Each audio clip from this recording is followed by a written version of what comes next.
Hello YouTube land, I said I would do it, so I'm going to do it. Come time to change the axle on the right side.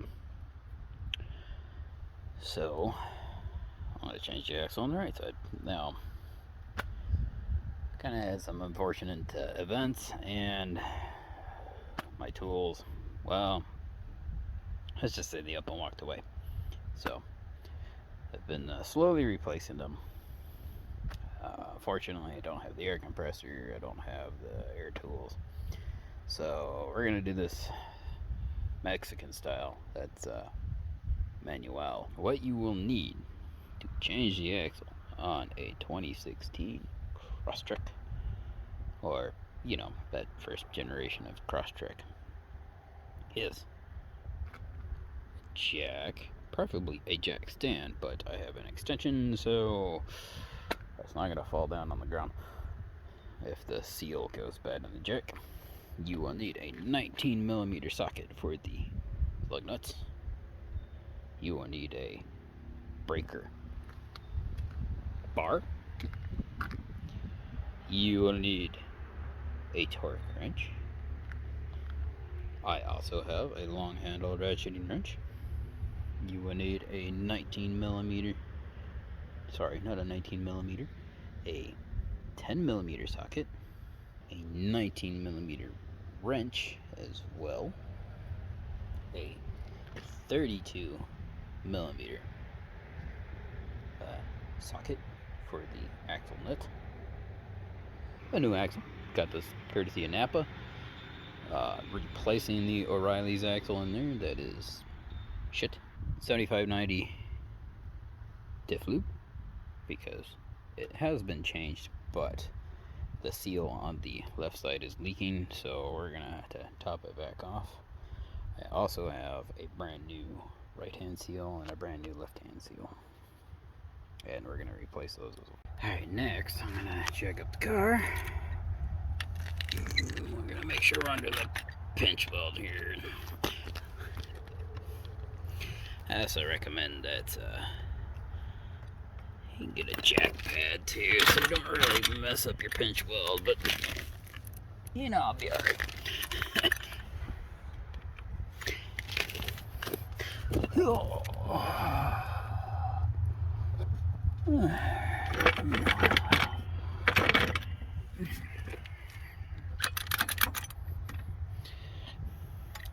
So,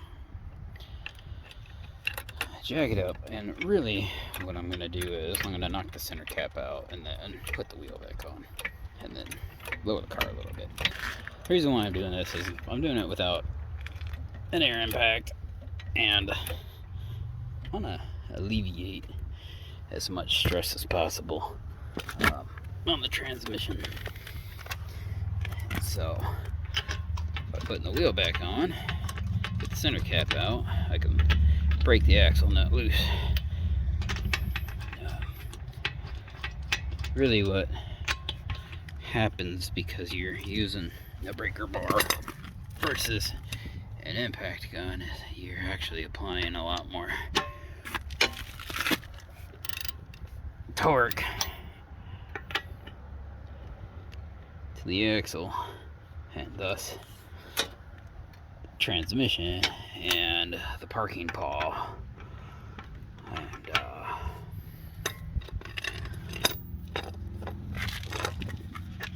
And I don't want to do that. So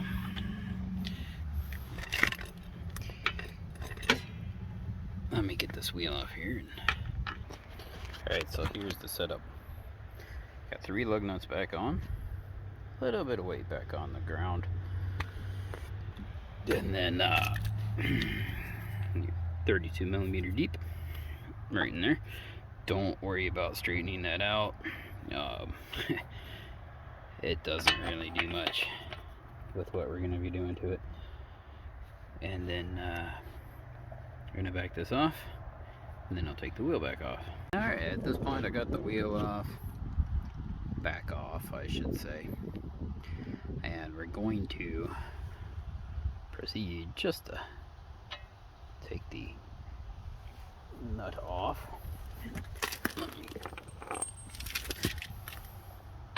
you can actually see that this axle has not been on here for very long, and it's trashed. It's good old O'Reilly's, yeah.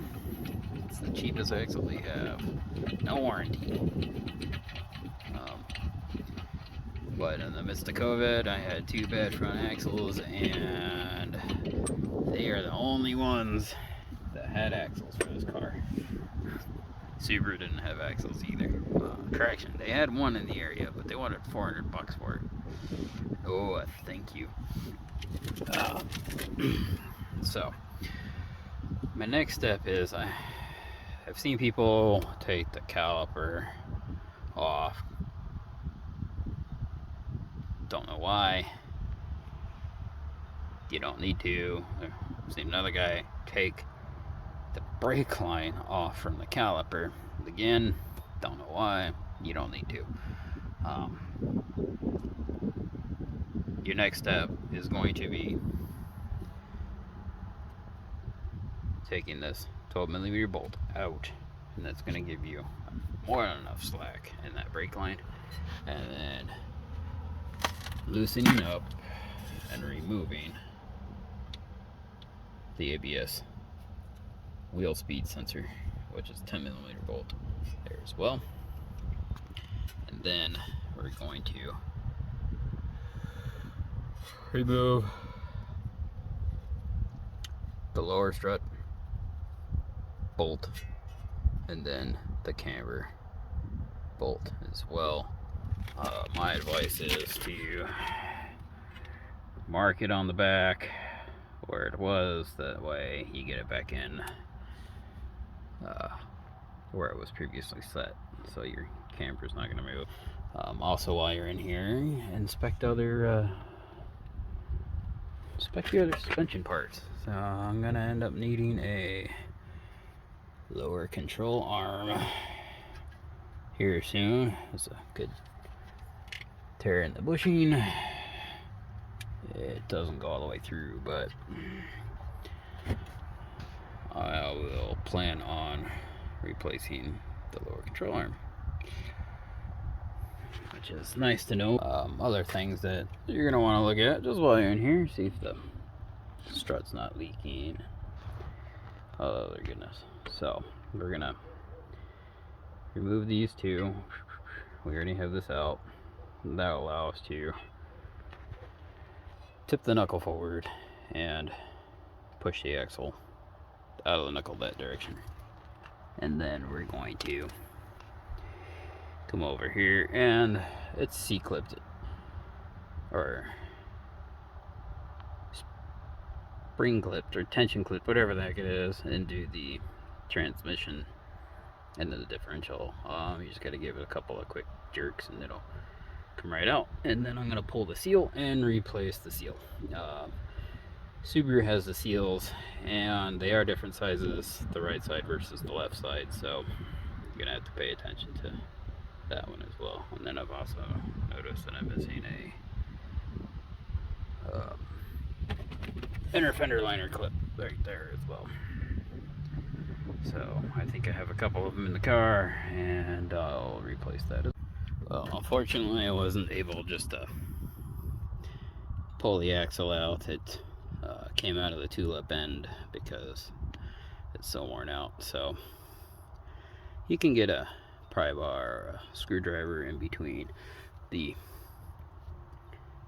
transmission and the axle and just give it a couple of quick little wiggles. Not hard, I mean it pops right out, and then you're good to go. Then I'm going to take this out, and I'm going to pull the seal and then put it in the new seal. So I'll get that done, and can't exactly show you how to do it because, well, I'm doing this one-handed and I'm by myself. But you get the gist. You kind of pry it out, and I have a seal driver kit. You get the correct size, and you just kind of tap her on back in there and make sure you get it straight. You want to use a seal driver, not a socket, because you don't want to bend your nice new seal up and have to put in another one. Oh yes, for the CVTs too, you don't have to worry about fluid pouring out of the differential there. It's below the axle line, and even when it's plumb filled all the way up, and I know mine's not because it's been leaking. So I mean, this is the most you get.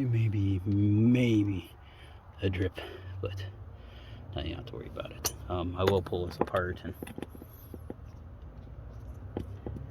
show you what's going on, and it's worn on the tulip side, folks. You can hear it.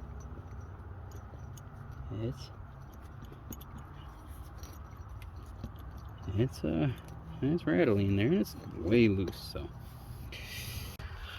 okay, I got the new seal in. I actually got the new axle in and seated.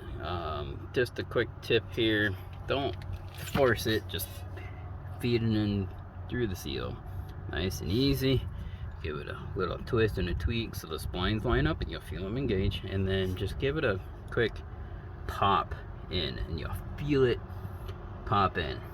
Okay, and then you want to go and look underneath and just double check that it is seated as far into the differential as it will go, and then you're good. And then on this end, essentially it's just the reverse of how you took out the other one. Let's make sure that you can move your hub back and forth so you can line up the splines. You're going to want to grease the splines or use a light anti-seize. That way, next time you remove the axle, it's easy peasy lemon squeezy. Am I going to need to take the axle out again? Yeah, probably, because I'm gonna change this lower control arm. Probably in about 30,000.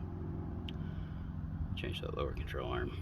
I also noticed as I was looking at the lower control arm that this is a new lower ball joint, and the grease Virkin bushing is done blown out, and the grease is coming out. So this is a Napa piece. It's a lifetime warranty, so I guess we'll put a new one in there as well. This is also a newer knuckle. When this wheel bearing needed to be replaced, it was used in there so bad that beating the crap out of the wheel bearing bent the knuckle, so just replaced the knuckle.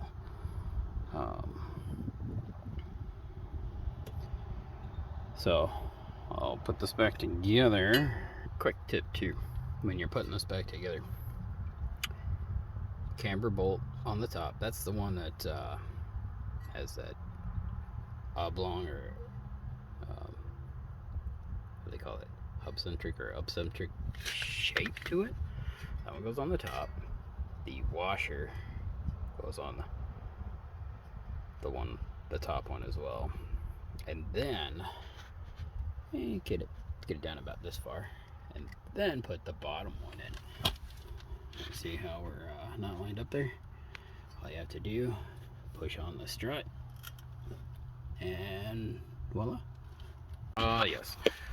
When you are torquing this top bolt, make sure you line up your marks and hold it with a wrench, and then go ahead and torque down your nut. 114 foot-pounds on the two lower strut bolts. Brake hose is 23 foot-pounds. Honestly, snug. You just don't want it to fall off. 10mm for the ABS sensor. I believe it says 15 foot-pounds. Just snug it up, okay? You don't want to crush the bejesus out of the sensor, and you don't want to break the bolt off. And then I'll call it 163 foot-pounds. And then you're gonna want to take a chisel and punch it down into that keyway. And then torque on the plug nuts, I believe, is 89 foot-pounds. And I do suggest you use the torque wrench on all that stuff. I'd rather be safe than sorry on suspension parts, and also on the axle nut. If you don't have this properly torqued, you will wear out hub bearings. Alright, we're all done. Got the wheels on, they're torqued.